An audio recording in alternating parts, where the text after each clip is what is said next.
তো ওর আসার কথা ছিল 8টার দিকে, বাট আসে নাই, বলতেছে 9:30 বাজবে, মেবি ওর জন্য ওর একটু আসতে লেট হবে। আর আমরা জিনিসপাতি নিয়ে ওয়েট করতেছি, দেখি কিরকম সারপ্রাইজ করা যায় ওকে। ওকে, ব্যাপার হচ্ছে আমাদের খাবার দাবারও নেওয়া হয়ে গেছে, বাট মনে হচ্ছে ছেলেটা একটু স্যাড হয়ে গেছে। আমরা সারাদিন কিছু বলিনি তো, সারপ্রাইজ দেবো তাই ওইলা ফেসবুকে কোনো উইশও করা হয় নাই। আর এমনি ফোন কলে 10-12 বার কথা হওয়ার পরে আমি হ্যাপি বার্থডে বলিনি, একবার উইশ করিনি। তো দেখি কেমন যায়। পরে আমরা আবার ছেলেকে দিয়েছিলাম ওই যে টাঙ্গাই আবাসিক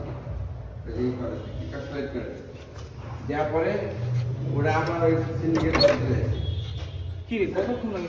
মরে যাচ্ছে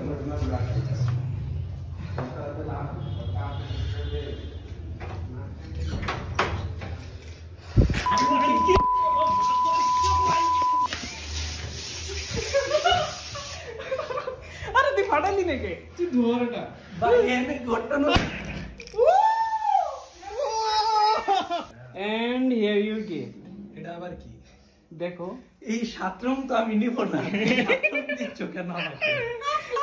7 রঙই তো নিবা তুমি। না না, দেখো এখানে কি লেখা? কি লেখা? এই যে হ্যাঁ, এগুলা ভালো না, ছাইরা দেবে সব, আমি যাবি কাজ করব। ওকে, একটা ক্লিয়ার একটা ভিউ নিয়ে এটা। না এই ওকে, ইয়া করো। তুই গিয়ে দেখা ভাই, সবাই রে গেম মনে করস কেন?